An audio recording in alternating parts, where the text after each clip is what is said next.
নমস্কার, আমি লিপিকা বারোই লিপু। আমার চ্যানেলে সবাইকে স্বাগতম। আশা করি সবাই ভালো আছেন। আমি আপনাদের দোয়া ও আশীর্বাদে ভালো আছি। আজকে আমি দেখাবো হাঁসের মাংস ভুনার রেসিপি। প্রথমে আমি চুলায় একটি কড়াই বসিয়ে দিয়ে কড়াইয়ে অল্প পরিমাণ তেল দিয়ে দিলাম। এবার কেটে ধুয়ে রাখা আলুগুলো দিয়ে দিচ্ছি লবণ, হলুদ। আলুগুলো আমি এপিট উপিট করে সুন্দর করে ভেজে নেব।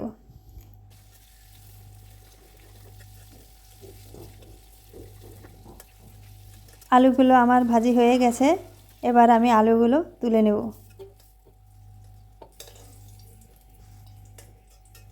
এবার কড়াইতে আরও অল্প পরিমাণ তেল দিয়ে তেজপাতা, শুকনো মরিচ, দারুচিনি, এলাচ, একটা বড় এলাচ, গোলমরিচ, লবঙ্গ এগুলো দিয়ে সুন্দর করে ভেজে নেব। এবার দিয়ে দিচ্ছি আমি গোটা জিরেটা দিয়েও আমি সুন্দর করে ভেজে নিচ্ছি। এবার আমি কেটে রাখা পেঁয়াজগুলো দিয়ে হালকা বাদামি করে ভেজে নেব।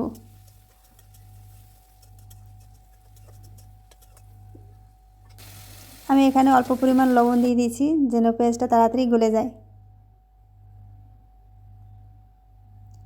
কারণ আমি তেলের উপরে শুকনো মরিচের গুঁড়োটা দিয়ে দিচ্ছি। এইভাবে শুকনো মরিচের গুঁড়োটা দিলে কালারটা অনেক সুন্দর হয়। এবার আমি দিয়ে দিলাম রসুন আদা বাটা। এই সময় চুলার আঁচটা মিডিয়ামে রাখতে হবে যেন লেগে না যায় এবং অনবরত নাড়াচাড়া করতে হবে। দিয়ে দিলাম হলুদের গুঁড়া, দিয়ে ভালোভাবে নেড়েচেড়ে নিয়ে এখানে আমি ধনিয়ার গুঁড়া ও জিরার গুঁড়া দিয়ে দিয়েছি, কিন্তু সেটা স্কিপ হয়ে গেছে, দেখাতে পারিনি। ভালোভাবে নেড়েচেড়ে নিয়ে অল্প পরিমাণ জল দিয়ে দিলাম। জলটা দিয়ে মশলাটা ভালোভাবে কষিয়ে নেব।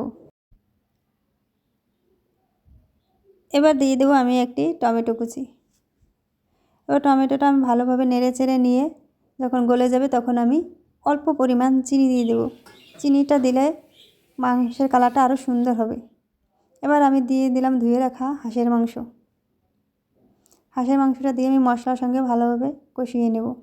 যে কোনো রান্নায় মশলাটা যত ভালো কষানো হবে রান্নাটাও তত ভালো হবে এবং খেতেও অনেক সুস্বাদু হবে। এবার দিয়ে দিচ্ছি 3টে রসুনগুলো দিয়ে একবার নেড়ে ছেড়ে নেব। এবার দিয়ে দিচ্ছি লবণ। হাঁসের মাংস থেকে একটু জল গলেছে, আমি এবার ঢেকে দিয়ে কষিয়ে নেব। মাংসটা কষানো হয়ে গেছে, দিয়ে দিচ্ছি আলুটা দিয়ে ভালোভাবে নেড়ে ছেড়ে নেব।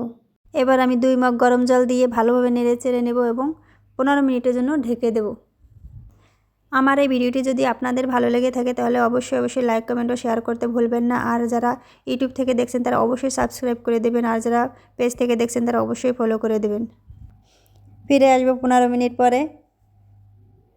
15 মিনিট হয়ে গেছে। এবার আমার রান্নাটা কমপ্লিট। আমি দিয়ে দিচ্ছি কাঁচামরিচ আর গরম মশলার গুঁড়ো। কাঁচামরিচ আর গরম মশলার গুঁড়ো দিয়ে আমি ভালোভাবে একটু নেড়ে চেড়ে নেব। এবার আমার রান্নাটা কমপ্লিট। এবার আমি 5 মিনিটের জন্য ঢেকে দিয়ে চুলাটা অফ করে দেব। ফিরে এলাম 5 মিনিট পরে। দেখতেই পাচ্ছেন আমার রান্নাটা কেমন হয়েছে। আমার রান্নাটা আপনাদের কেমন লেগেছে অবশ্যই আমাকে জানাবেন।